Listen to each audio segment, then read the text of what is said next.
Olá, meus irmãos, olá, minhas irmãs, paz seja convosco. Sou o pastor José Roberto Chagas, estou aqui para estudar com você, na data de hoje, uma lição muito importante falando sobre o ser humano, maravilhosa criação de Deus. Este programa é uma iniciativa da Assembleia de Deus Ministério da Família, igreja esta pastoreada, presidida pelo pastor Oséias Viana. Nossa superintendência está sob os cuidados, sob a responsabilidade do pastor Paulo Rous, missionária Regiane, também o evangelista Sandro. São os gigantes do ensino da palavra de Deus em nossa comunidade de fé. Bom, hoje nós daremos sequência ao estudo da revista Corpo, Alma e Espírito, a restauração integral do ser humano para chegar à estatura completa de Cristo. Esta revista publicada pela CPAD. Nós já estudamos na lição de número 1, o homem, corpo, alma e espírito. Ali o autor da lição, ele procura fazer uma síntese, não é? E destacando a questão da constituição do ser humano, mas não tratando cada elemento, cada dimensão de maneira isolada. Pelo contrário, a própria revista propõe um olhar integral sobre o ser humano. Eu também entendo que não poderia ser de outra forma, não é? Toda vez que nós estudamos o ser humano, dando ênfase a apenas uma de suas dimensões, nós corremos o risco de produzir uma teologia anômala, uma teologia com algumas complicações. A lição de hoje, ela vai tratar do corpo, a maravilhosa obra da criação de Deus. E o texto áureo está no Salmo 139, 14, texto conhecidíssimo, não é? Que diz: eu te louvarei, porque de um modo terrível e tão maravilhoso fui formado. Maravilhosas são as tuas obras, e a minha alma o sabe muito bem. É um texto realmente lindo, não é? Salmo 139, muito conhecido aí nas comunidades cristãs evangélicas. Muito bem, então a lição de número hoje, tratando do corpo enquanto esta maravilhosa obra da criação de Deus, é a abertura propriamente dita da lição, focando em uma dimensão do corpo. A primeira lição foi um olhar panorâmico sobre corpo, alma e espírito, uma visão tricotomista defendida aí por boa parte do pentecostalismo clássico, em particular pela Igreja e a Assembleia de Deus. Então, a proposta do autor da revista é começar primeiro sobre o corpo, e são 3 lições focadas no corpo. O corpo, maravilhosa obra da criação de Deus, estudamos aqui hoje, não é?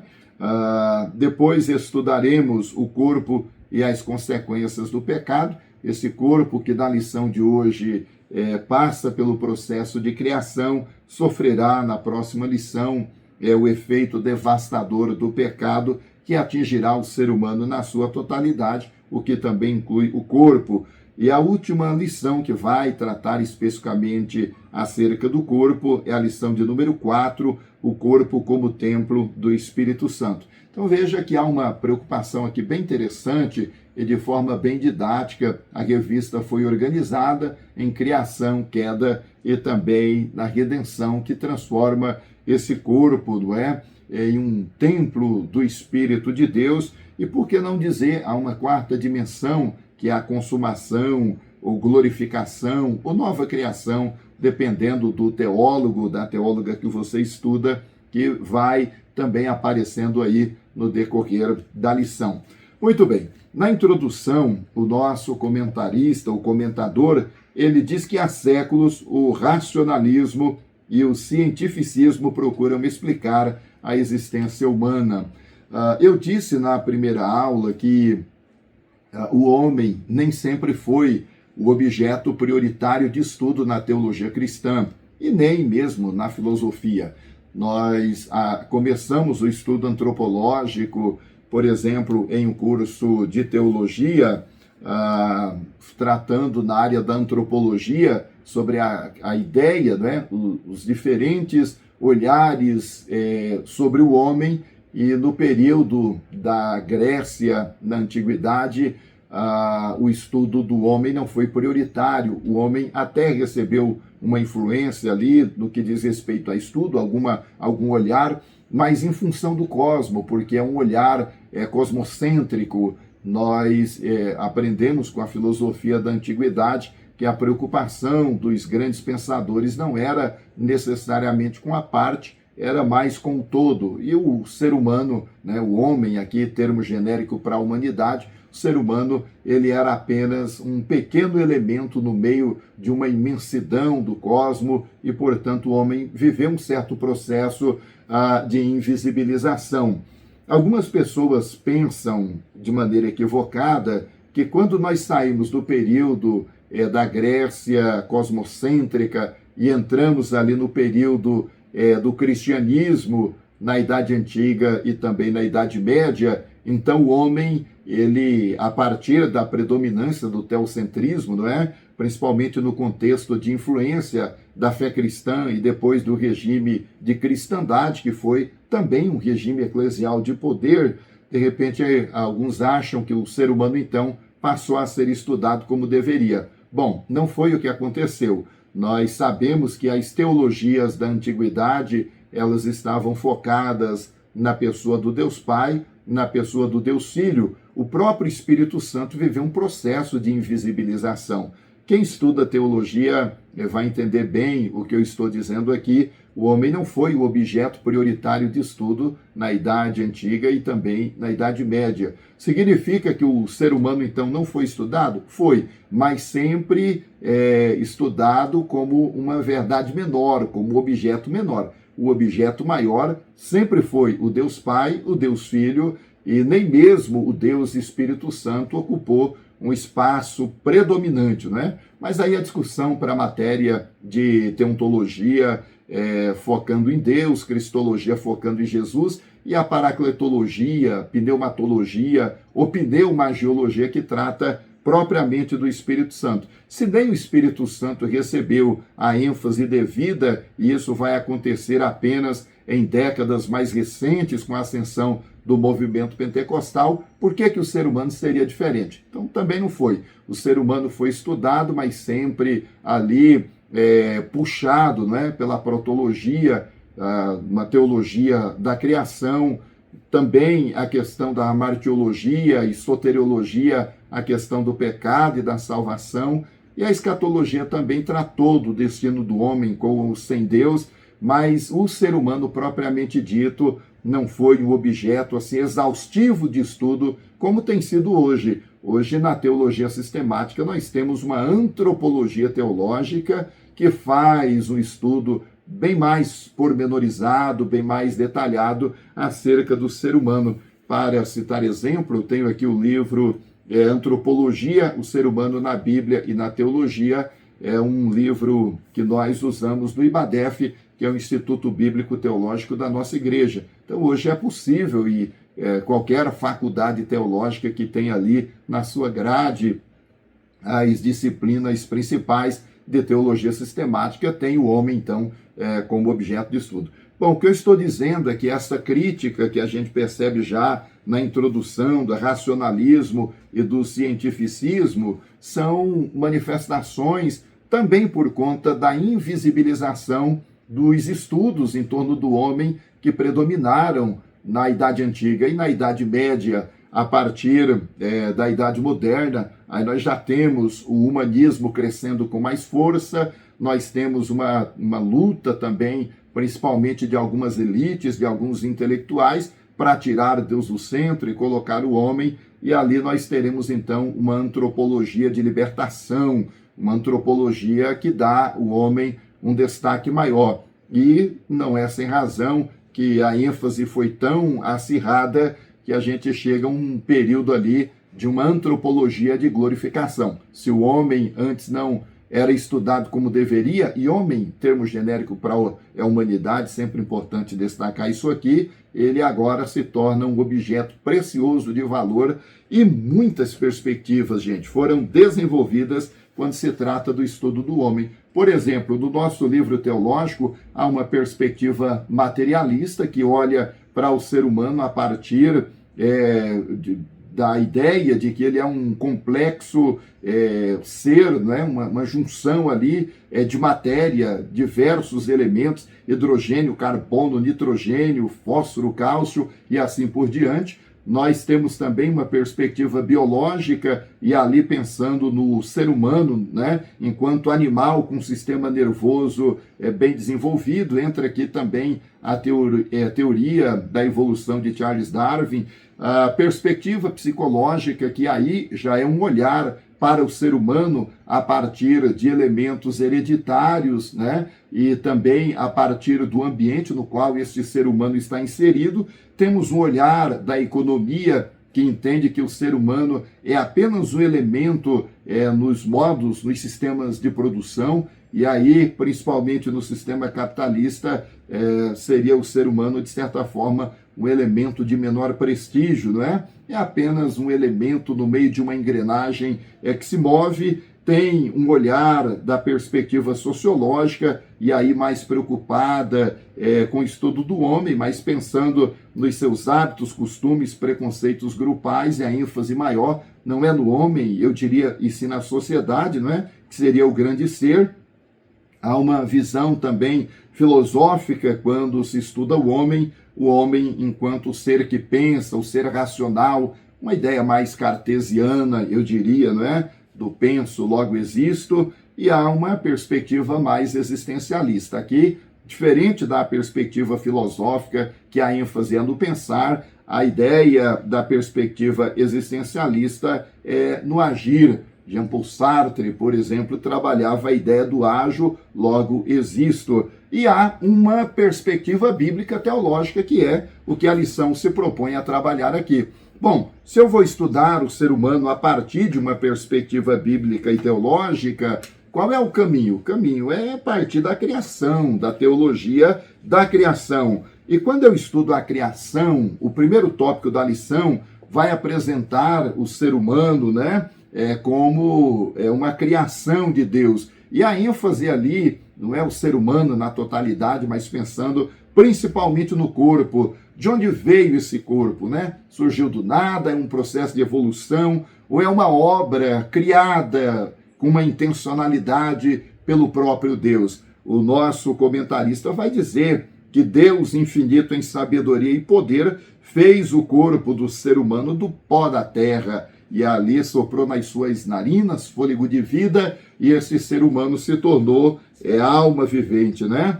E este corpo que já foi depreciado, e nós veremos ainda na aula de hoje alguma coisa nesse sentido, é algo realmente, é uma estrutura magnífica, complexa, mas magnífica, e daí a ideia de encanto, de fascínio, de maravilhamento por parte de quem se propõe a estudar o corpo humano, né? A revista fala de cerca de 37 trilhões de células, tecidos, órgãos e sistemas, cujo funcionamento desafia a mais moderna ciência. Por mais que a ciência passe por esse processo todo de desenvolvimento, o ser humano ainda é um ser complexo também no sentido de maravilha. Bom, um ser tão maravilhoso criado, né, um corpo tão excepcional como uma criação dessa, só poderia ser obra de um Deus tremendo. É o que a nossa revista vai tratar, falando sobre Deus, o autor da vida.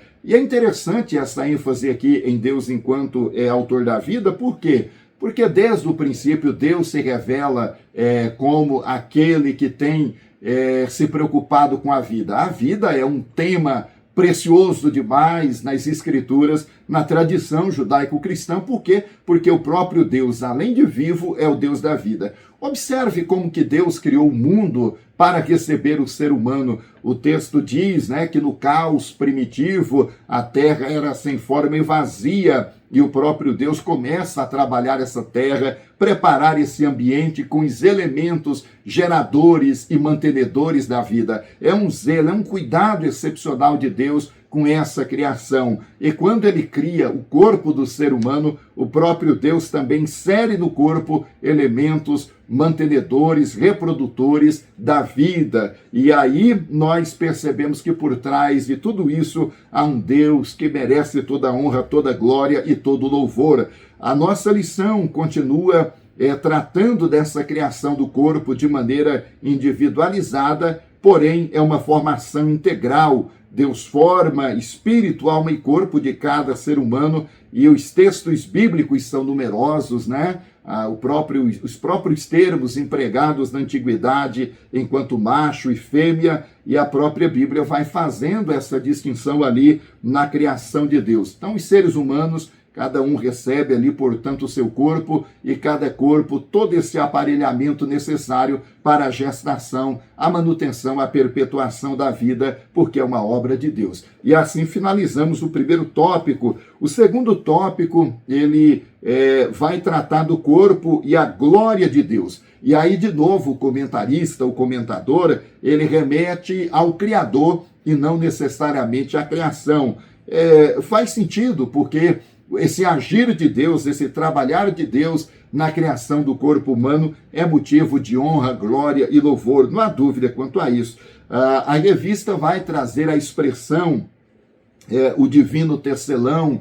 Tem alguns poetas cristãos que falam do divino tapeceiro, não é? É aquela obra magnífica de Deus entretecer cada fibra, cada fio, cada elemento que somente o próprio Deus é capaz de enxergar, alguns apenas com aparelhos tecnológicos de altíssima ou de última geração, não é? De altíssima capacidade de detecção. Então, tudo isso, de novo, remete ao Deus Criador. E o salmista, quando para refletir sobre o corpo, ele vive uma espécie ali de entusiasmo, de euforia, de encanto, de fascínio, de maravilhamento, porque ele usa a expressão no Salmo 139, primorosamente tecido. Ele vai falar sobre esse ser que foi primorosamente tecido pelo Deus bendito, pelo Deus todo-poderoso. E aí, essa compreensão de que ele foi criado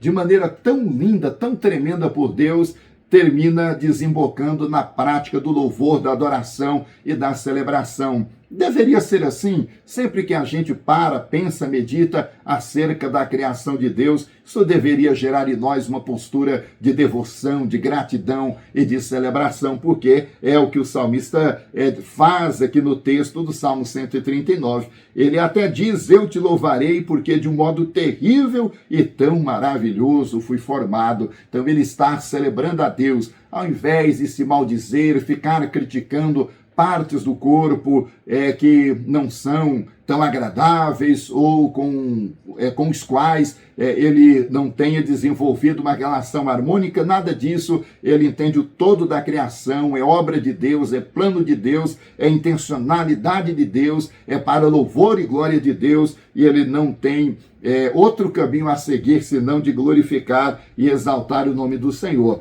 Bom, mas essa postura de encantamento e de fascínio é a postura que deveria prevalecer na mentalidade cristã. Mas a mentalidade cristã caminhou em duas direções distintas aí, e nós percebemos traços dessas distorções ainda na atualidade, né? É o que a revista chama de perigo dos extremos. Então nós temos de um lado uma visão que eu chamaria de teologia do mal do corpo, empregando aqui um termo do teólogo William Berkeley, erudito aí, uma autoridade nas línguas bíblicas, e ele vai tratar desse problema da teologia do mal do corpo enquanto um problema que recebeu influência da cultura hebraica, da cultura grega e também da própria cultura romana. É um olhar depreciativo sobre o ser humano, e nós temos ali alguns grupos representantes, expoentes dessa interpretação equivocada da matéria, e por ser da matéria também envolve o corpo. o próprio maniqueísmo, o platonismo e o gnosticismo que espalharam essas ideias distorcidas. E aqui, claro, vai ter implicação ali no próprio cristianismo, na Idade Antiga, na Idade Medieval, esse olhar depreciativo, esse olhar negativo acerca do corpo vai ter implicações teológicas e práticas ali que ainda hoje trazem prejuízos significativos aí para os cristãos, principalmente no âmbito da conjugalidade, não é? Bom, mas nós temos um outro problema quando se trata do estudo do corpo. A lição vai falar do culto ao belo que já havia na Grécia Antiga. Eu diria que aqui é o problema da estética descomedida, não é? Não é o cuidado normal, natural que a gente tem que ter, afinal, criados por Deus para a glória de Deus, tem que sim cuidar bem do corpo, não é? Fazer tudo aquilo que seja possível, saudável, para o bem do corpo, isso não é nenhum problema. O problema é o culto ao corpo, o problema é o culto à estética, é a celebração da aparência e não tendo o mesmo cuidado com a essência. Isso tem sido tão devastador e, na atualidade, uma espécie de ditadura da beleza, com padrões, com rótulos, e quem não se encaixa sofre os mais terríveis tipos de argumentos, de ofensas, não é assim? Então nós temos que tomar cuidado com essa teologia pejorativa do mal do corpo, mas também não cair no perigo da ditadura da beleza, nessa cultura de ostentação estética e descuidando de outros elementos igualmente importantes aí no ser humano, tá bem? Para a gente terminar a nossa lição de hoje, é apenas uma síntese, não é uma exploração detalhada de cada tópico e subtópico da revista, é apenas um resumo. Aí nós temos, no terceiro tópico, uma análise do corpo e a coletividade. É verdade que cada ser humano recebeu o seu corpo. Isso não significa que cada ser humano deva viver isolado, não é? Há um pensamento aí de um pensador, de um intelectual, que disse que o ser humano não é uma ilha. Então Deus não criou o ser humano para viver isolado, no ilhamento existencial, jamais. A própria revista diz que Deus nos fez seres relacionais, gregários e sociáveis. Há um elemento na antropologia que trata do ser humano, quer antropologia teológica, antropologia em geral, que é a questão da sociabilidade, não é? Nós somos seres que estabelecem conexões e essas conexões influenciam de maneira significativa a nossa vida. Deus criou o ser humano assim. Deus criou o ser humano para o relacionamento. E aí nós precisamos entender que muitas vezes o corpo, nesse processo relacional, ele precisa ser também biblicamente, teologicamente orientado em direção ao próximo, orientado também no que diz respeito às dimensões da convivência. Cada ser humano é criado de um jeito, de uma forma, se comporta de determinada maneira, não é? E nesse trato, nesse relacionamento, nesse corpo a corpo, nós vamos encontrando aproximações e contrastes entre os seres humanos. Então a gente tem que aprender a conviver com a diferença, tratar bem quem tem outra matriz cultural, outra maneira de pensar e de interpretar a vida. Isso não pode fazer com que o ser humano gire em torno de si próprio, fique centrado no próprio umbigo, na geografia pessoal. Não. Deus criou o ser humano também para a prática da relacionalidade, dos relacionamentos construtivos, tá bom? A lição também fala sobre o corpo e a prática congregacional. O corpo é um elemento fundamental no culto, e aqui, como um bom assembleiano, um bom pentecostal clássico, ele vai tratar, sim, da importância de não se abandonar àquele culto coletivo. Claro que tem o culto na individualidade, o devocional, essa espiritualidade que cada ser humano desenvolve ali com Deus, cada pessoa que entregou sua vida a Jesus, não é? Mas há também um tempo para reencontrar os irmãos, adorar a Deus e na coletividade, um edificar o outro. Não dá para viver a vida cristã no isolamento, principalmente em um país em que a gente tem liberdade de servir a Deus com a comunidade de fé. A lição vai dizer que muitos têm sido seduzidos e enganados pelos falsos discursos dos que criticam a igreja como instituição, sugerindo o cultivo de uma fé individual ou meramente virtual. Eu também entendo que o virtual ele tem um papel importante, principalmente no contexto da pandemia. O virtual cumpriu uma missão fundamental, foi extremamente útil, mas a gente precisa do contato com o próximo, não é? A gente precisa celebrar a Deus com os nossos irmãos e com as nossas irmãs. Não dá para trocar por qualquer razão, qualquer motivo, o culto na coletividade por meras celebrações à distância, principalmente se é possível estar ali com os irmãos adorando, servindo e glorificando o nome do Senhor, tá bem? E com relação à tecnologia e o culto, há até uma observação interessante que a revista traz aqui. Os recursos tecnológicos da atualidade, drones, telões, celulares, tablets, são muito úteis, mas se usados sem moderação, podem nos distrair ou deixar inertes no culto. Então, uma vez que fisicamente você se deslocou para ir ao culto, adorar, louvar e bendizer o nome do Senhor, tenha cuidado com as distrações, com as sofisticações, não é? Mas a ausência também da tecnologia pode ser outro fator de distração. Seu excesso de tecnologia pode distrair, a escassez também pode exercer o mesmo papel de distração.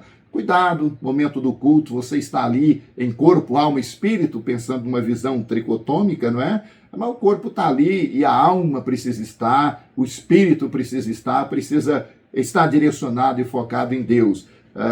Mas eu vou à igreja e o culto não é aquele culto. Bom, a gente não vai ao culto para analisar o culto, nós não vamos ao culto para medir essa ou aquela pessoa, nós não vamos ao culto para negociar, nós vamos ao culto para adorar a Deus. E é bem verdade que de repente a pregação pode não ter sido tudo aquilo, de repente o louvor não tenha sido o que você esperava, o atendimento, a recepção, mas tudo isso são fatores secundários. Você está indo lá não por causa desses elementos que a liturgia lhe proporciona, você está indo lá para adorar a Deus. Então Deus estará lá e apesar de todas essas distrações, você pode focar em Deus, adorar a Deus, celebrar a Deus. Amém, gente? Bom, nós chegamos ao final da nossa breve reflexão aí sobre a lição de número 2, falando do corpo, obra maravilhosa de Deus. Que você continue estudando, aprendendo mais essa lição, e no próximo sábado haverá alguém aqui, mais uma equipe, para ensinar a lição de número 3, tratando das consequências do pecado no corpo. Muito obrigado pela sua atenção, que Deus te abençoe abundantemente. Para concluir, apenas lembrando que este programa é uma iniciativa da Igreja Assembleia de Deus Ministério da Família, igreja esta que está localizada na Avenida Júlio de Castilho, 643, na Vila Alba, e tem como pastor presidente pastor Oséias Viana Correia. Temos congregações também aqui em Campo Grande, capital do Mato Grosso do Sul, para aqueles que querem adorar e servir a Deus. A superintendência, pastor Paulo Rose, missionária Regiane e também o evangelista Sandro, são os nossos baluartes aí na área do ensino da escola bíblica e uma equipe de excelência de professores e professoras que está sempre aqui ensinando a palavra de Deus. Muito obrigado pela sua atenção. Se você gostou dessa aula, compartilhe com outras pessoas nas suas redes sociais para que elas também sejam abençoadas. E caso você queira estudar a teologia, conhecer mais a palavra de Deus, você pode nos procurar. Nós temos cursos de teologia para que você conheça a palavra de Deus com profundidade através do Instituto Bíblico Teológico aqui da igreja, tá bom? Grande abraço, paz seja convosco. Até a próxima.